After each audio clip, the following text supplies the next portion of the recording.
This is gonna be cool. The topics and opinions expressed on the Dudes and Beer podcast are intended for an audience of 18 and up and are solely those of the host and guests.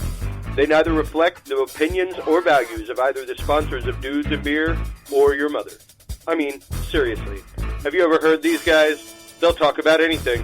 Whoa, hey, you think they're gonna show it? They'll probably just blur it out. Whoa, check it out, Beavis.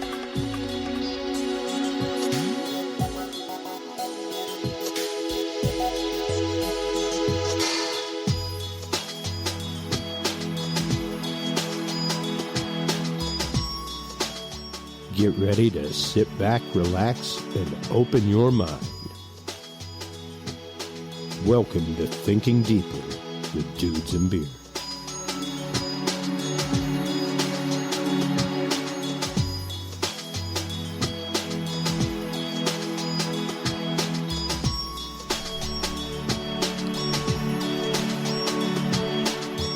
Well, hello everybody. The intro said, welcome to Thinking Deeply with Dudes and Beer.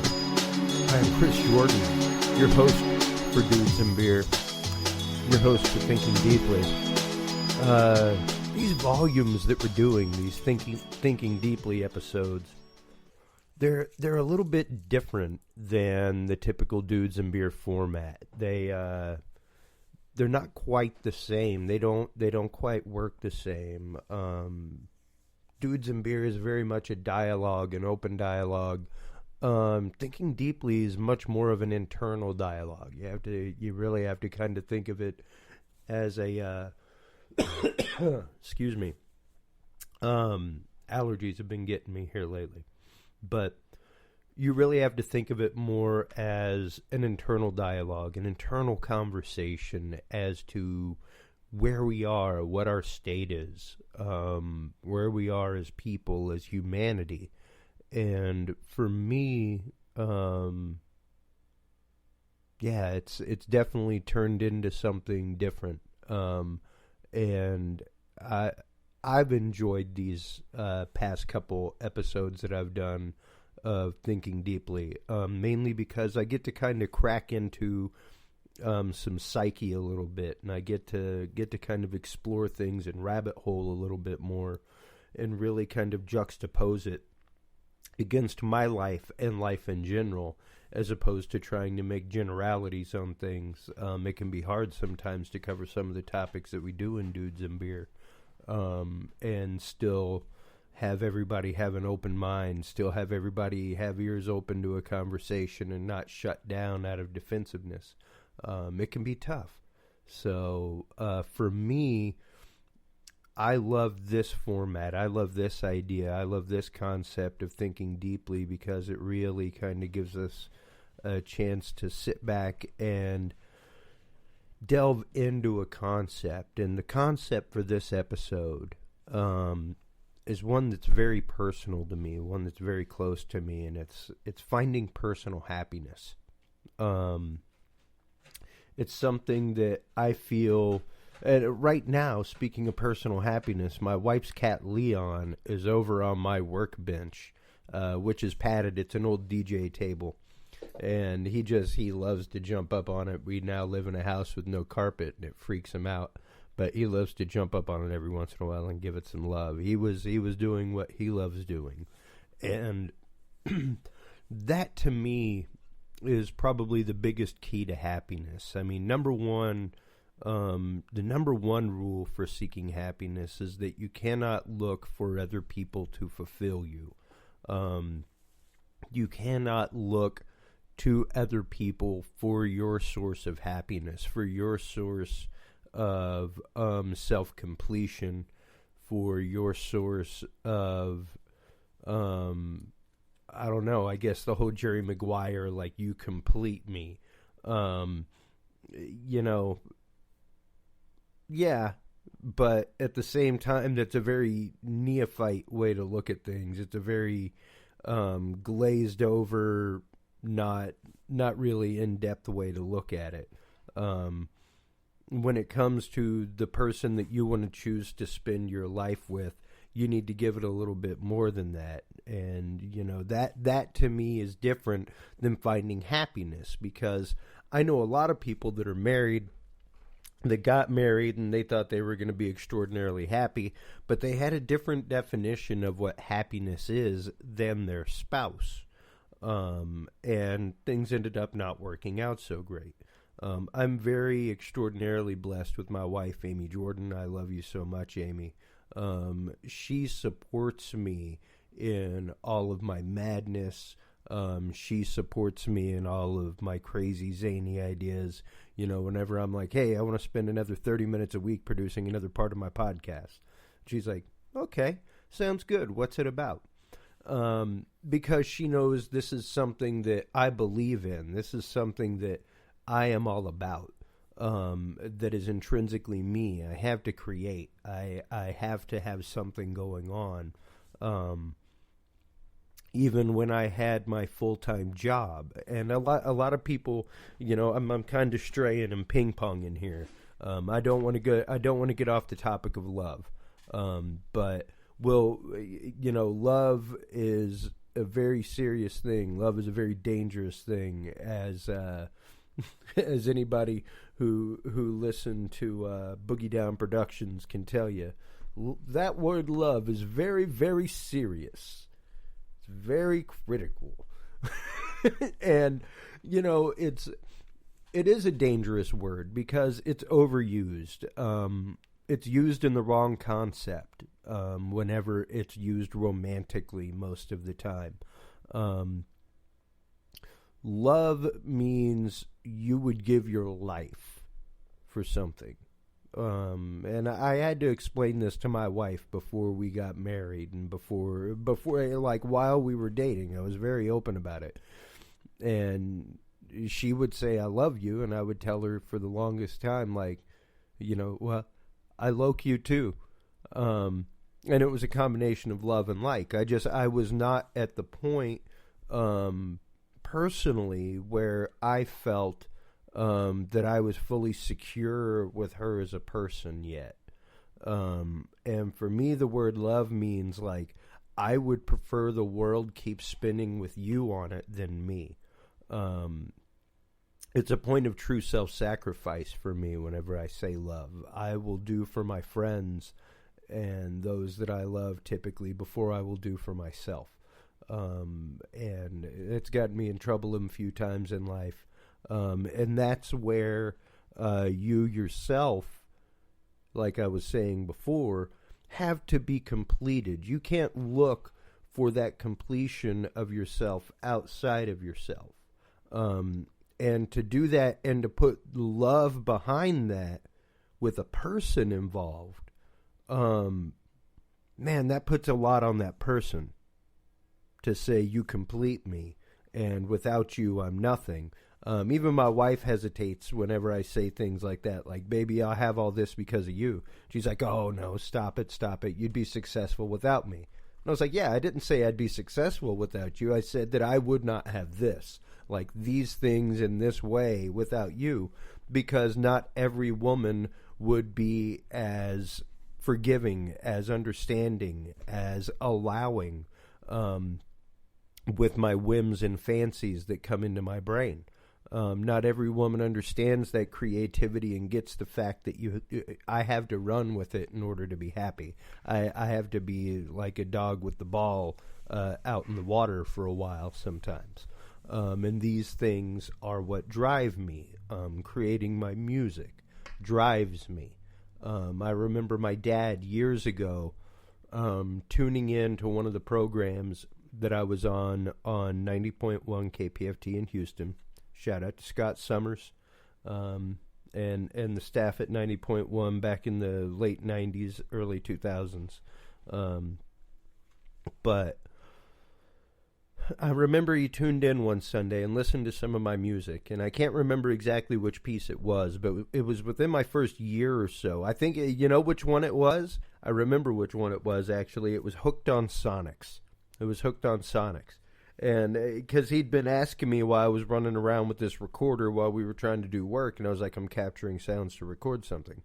And he listened to it, and he's like, damn, son, why don't you write some music people can listen to? That shit's just weird. I was like, here's the thing. If I wrote music, number one, to sell everything, number two, to make people like you happy all the time, I would probably never be happy with any piece of music that I create, with any piece of art that I create. My art is finished when I say it's finished. My art is complete when I say it's complete.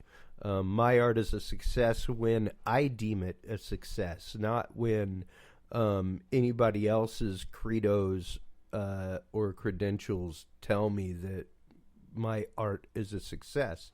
My art is an expression of me. And to me, like I told him, I was like, to me, the fact that you were moved even to this concept of it means, A, you listened to it, and you at least gave it a chance. It wasn't for you, and I understand that. But it moved you somehow. It moved you to a point of being uncomfortable, to a point of thinking it was weird, to a point of not understanding. So in my mind as an artist, job fulfilled. And that's how I look at things like that. That's how I measure success. That's how my wife Amy measures success. We measure success in life by our own measures and standards, not by those that society places upon us and tells us that must be. And I think that's probably the most beautiful thing about our relationship, is because we both truly believe that. And to me, happiness is finding that thing, like my music is. Like I said a minute ago, my happiness is my music, my wife, my electronics that I build. You have to find something that you are deeply passionate about and that you love. Now, that may take some exploring. That may take some exploring outside of your family. It may take some exploring outside of your comfort zone. These things are good to explore and to allow children to explore, to give them options to see what they're about. Because without those, I guess I was lucky. My mom encouraged me in a lot of stuff, and my mom encouraged me. I mean, she was just happy I was reading shit, really. She says to this day, I don't give a damn if it's a comic book or what, as long as you got a page with words in front of your face and you're reading it, read it, kid. And mine was very much that way. My brother read a lot of novels and novelizations of stuff. And I read instruction manuals. I read books on like how to build lasers and books on rocketry and, rocks and minerals and crystals and amulets and talismans and, werewolves and vampires and voodoo and just all kinds of weird stuff from the library. But I wanted an encyclopedic knowledge. I wanted to know about these things I was interested in. And that I was curious about. And she thought that it was great that I actually fed that curiosity myself, that I would take it upon myself. I remember my brother and I going to the library as a kid, because it was fairly close to our house, but riding our bikes to the library and not locking them up back when you could do that, going into the library for a few hours and looking for stuff, looking for different books on things. Like I knew where the technical section was and, where to go get books on how to read circuitry and how to build circuits and DIY books. And I tried back then, and it took me years to be able to do that, actually. And I remember my cousin Ricky Taylor, shout out. He's never on the show. I ask him to be all the time, and he's like, no. It's too much for him. But I hope he listens. And he inspired me to start my pedal mod business. And he inspired me to do that when he was a kid, probably about 13, 14 years old, something like that.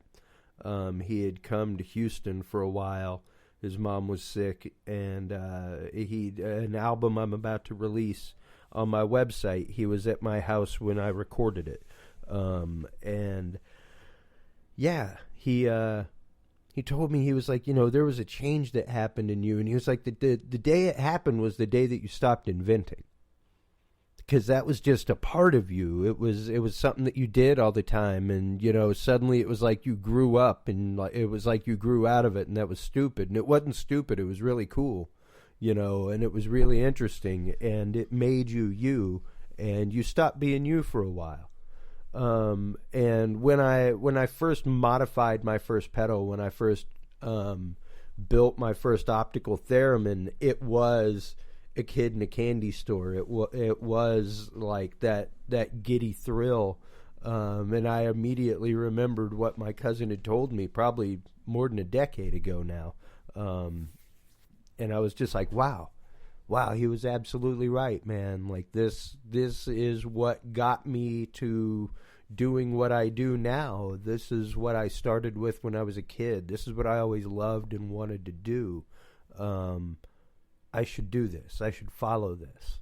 And I remember bringing my mom a book, because back then when I was in like 6th, 7th grade, when I was in high school, sure, I had my inventions, and my really, really close friends knew about them.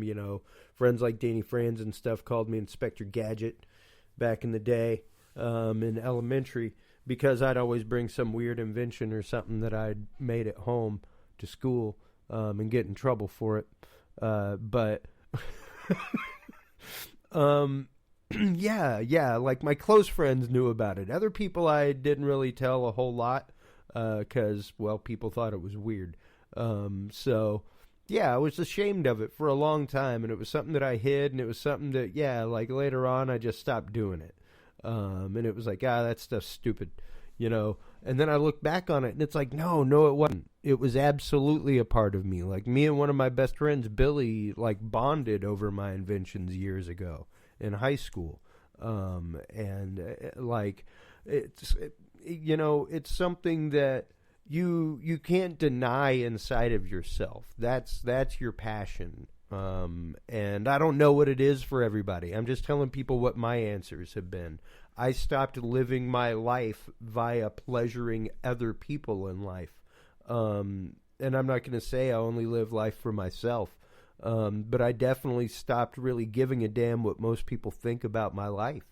My life is my life and how I choose to live it. And, that's great if you made those decisions in your life and they worked out for you. I made some of those decisions and they didn't work out so great for me. So, I don't use those decisions. I don't put energy into that part of the universe, because to me, that kind of stuff, doesn't lead anywhere. It doesn't do anything. It hadn't done anything but, tear me up inside in the past, so, I started making my decisions based on what would actually be best.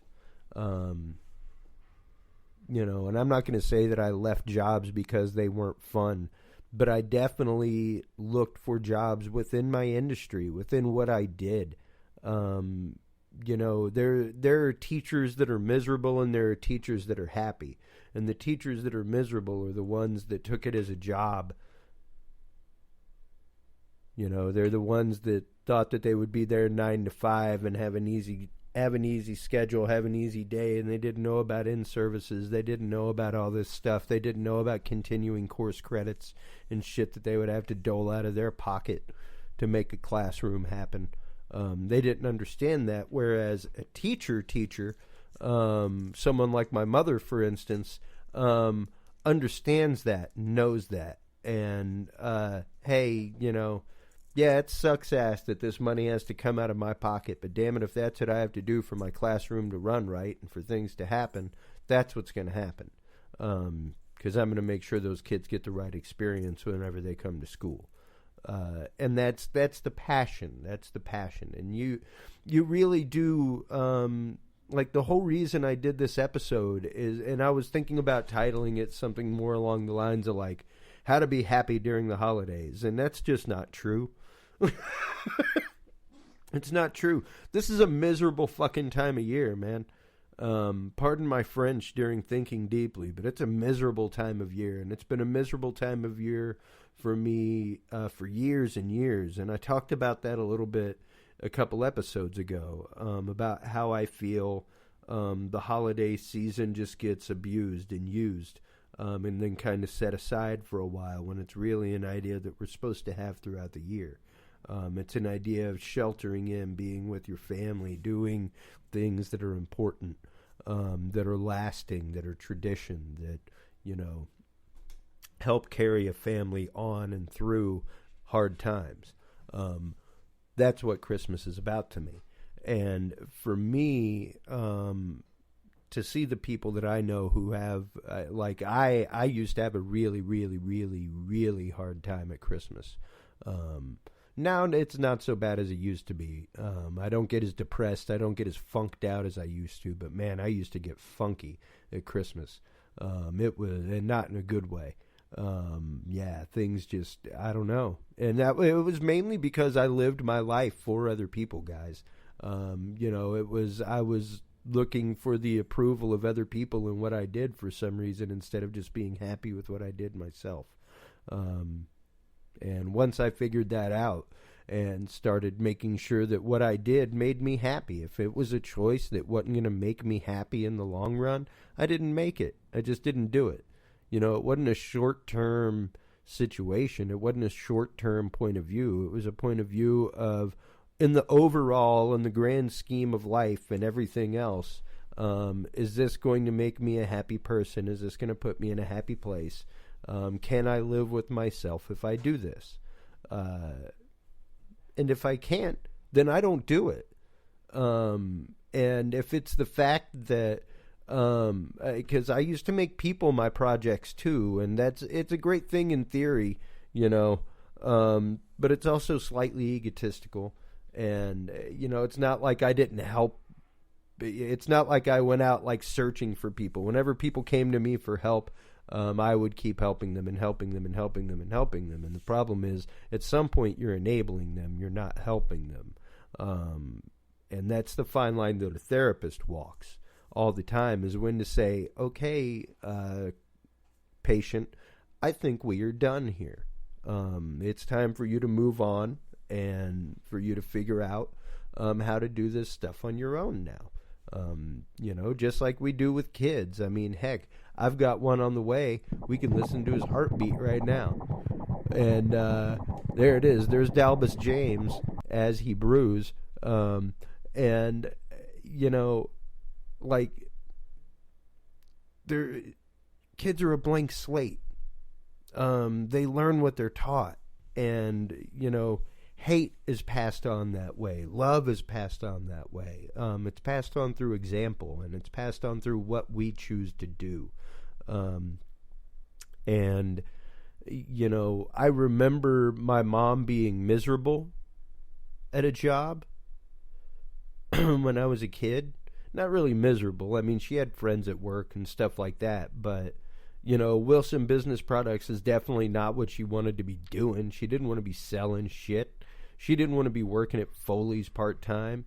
You know, when I got to college and she had graduated and started teaching, that is when she really started being happy, 'cause she was doing what she wanted to do. And, you know, we have to find ways to rechannel that energy. You know, we have to find ways to make sure that there's not just the one thing, you know. Heck, the radio show I used to be on was a huge thing for me. And after 5 years, when, I mean, good God, the host had been doing the show for almost 20 years. When the show ended, it crushed me inside. It was like I had lost part of a reason for being. And not that we had a lot of listeners from 10 to midnight. It was just the fact of that was a lot of my motivation to create my music every month. And I really had to refine a motivation for that. So there are times when you have these setbacks.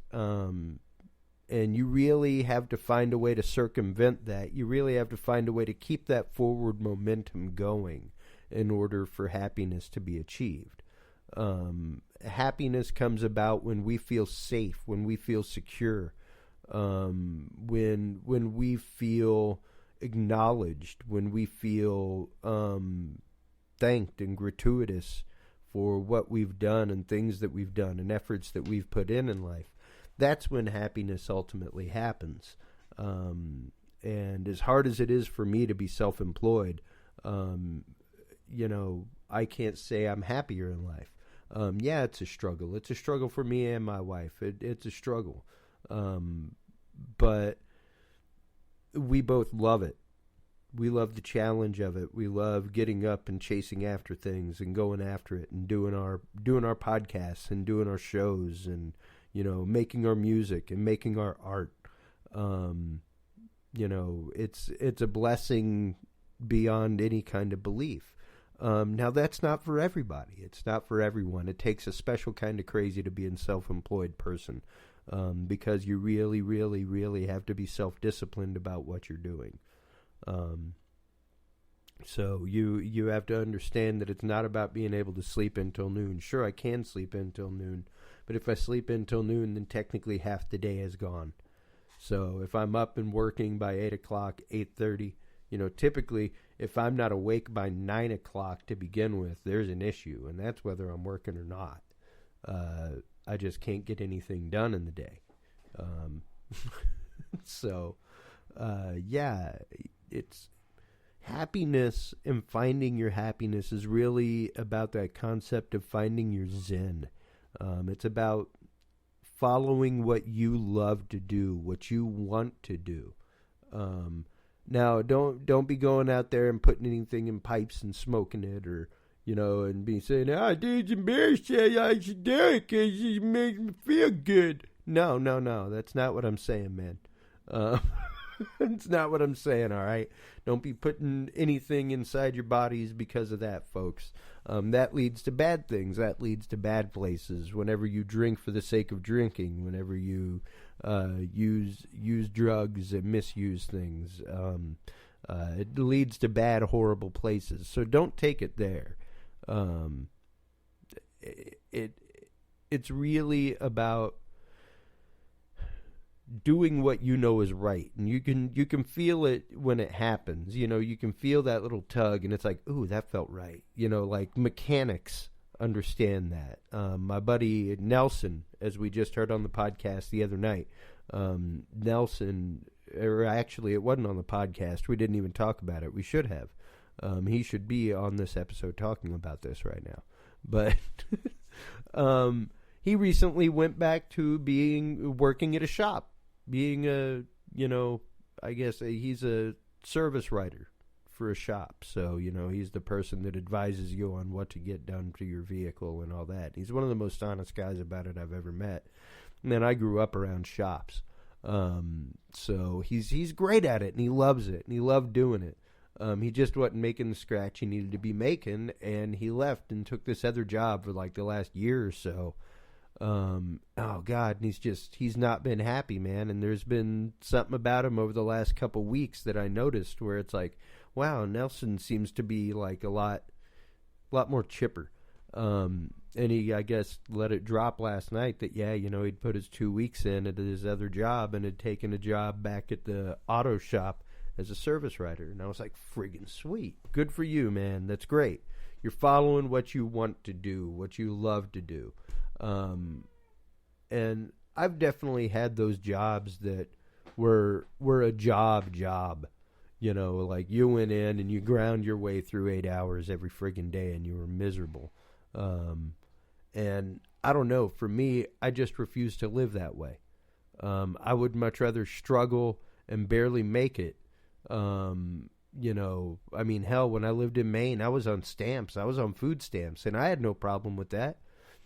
I was a part-time crossing guard. I worked at a community television station. I had like 2 different part-time jobs. They gave me a few hours a week each and a little bit. And then I had some gigs, and I was trying to launch my business and stuff. So I didn't feel bad about it at all. I paid my taxes to the state and the feds, and that's exactly what they're for.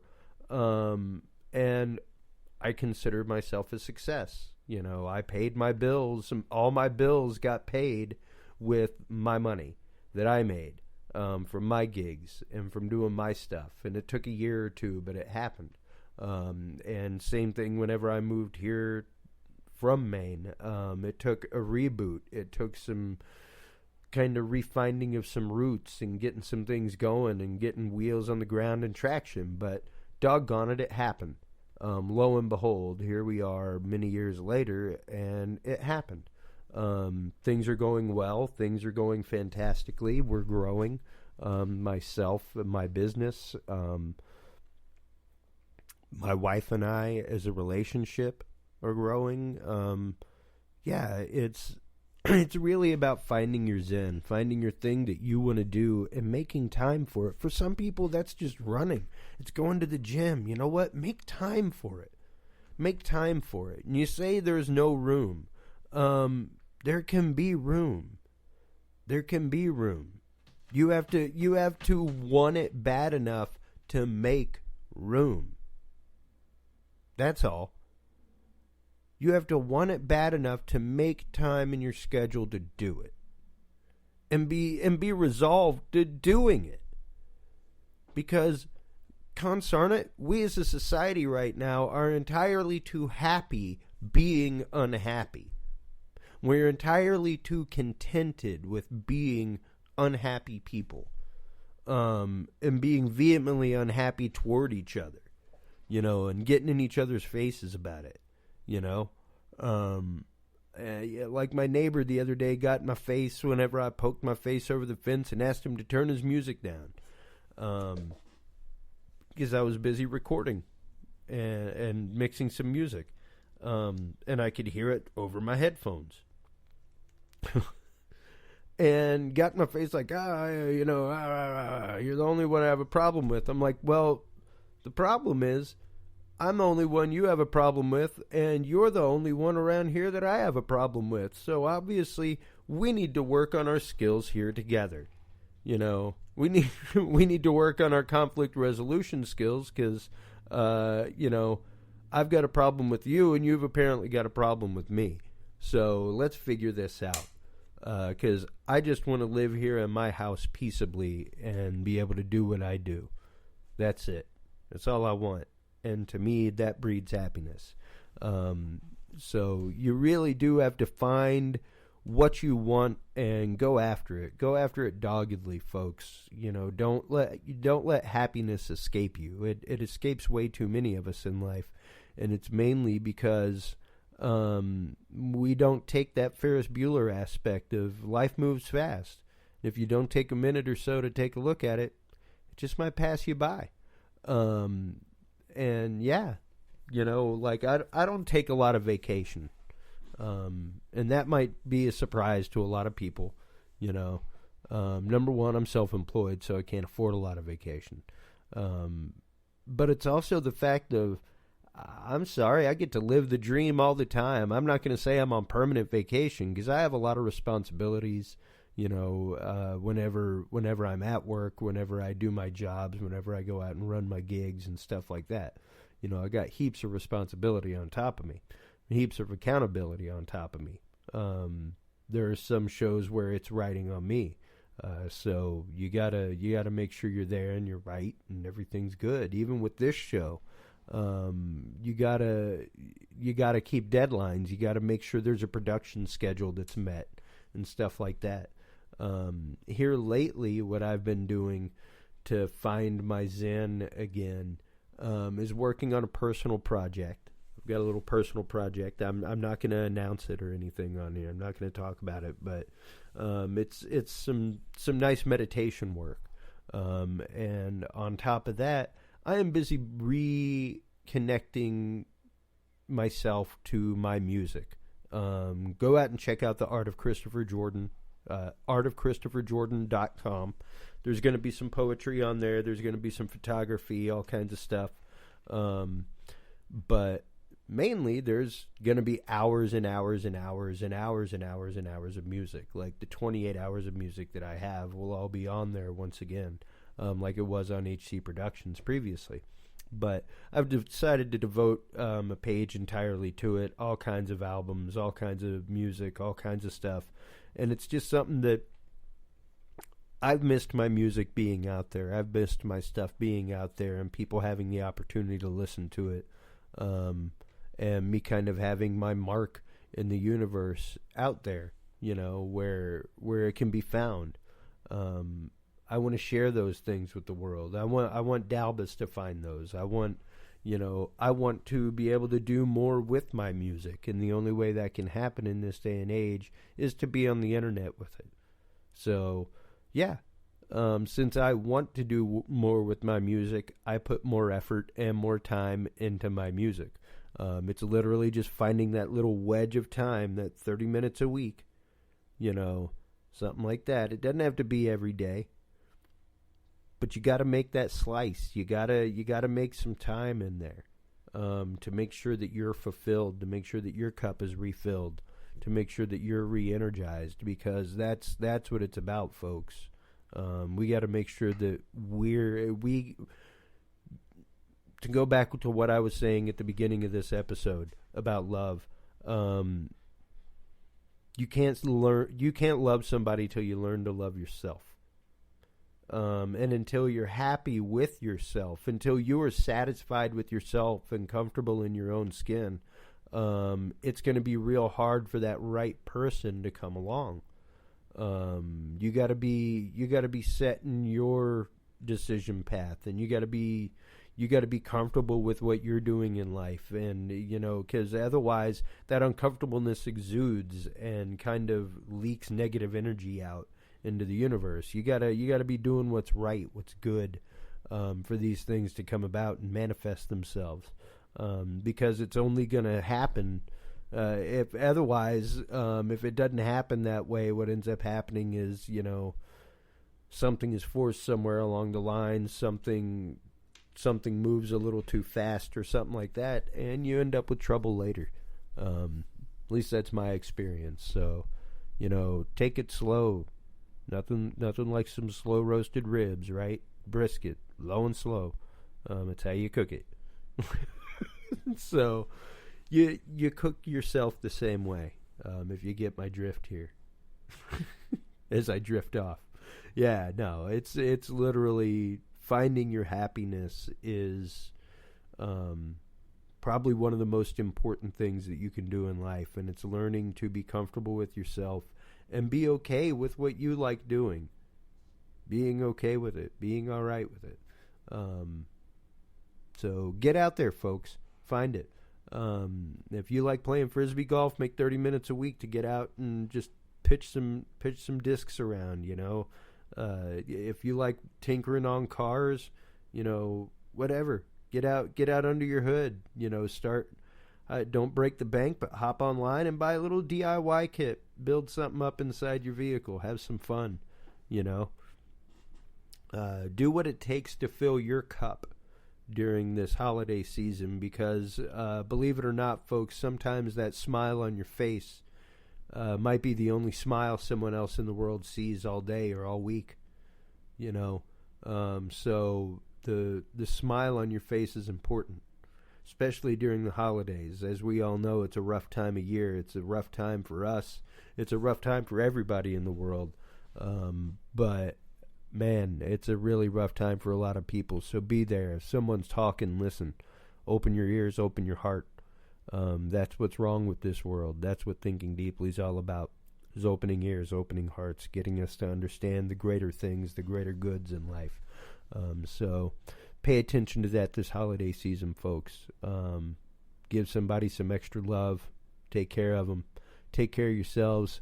Take care of each other. And, you know, just make sure to take care of your happiness. Find yourself. Do it for yourself. Do it for your families. Because, believe me, it's the best thing that'll ever happen. Until next time, thanks so much for tuning in, everybody. I'm Chris Jordan. Have a great day.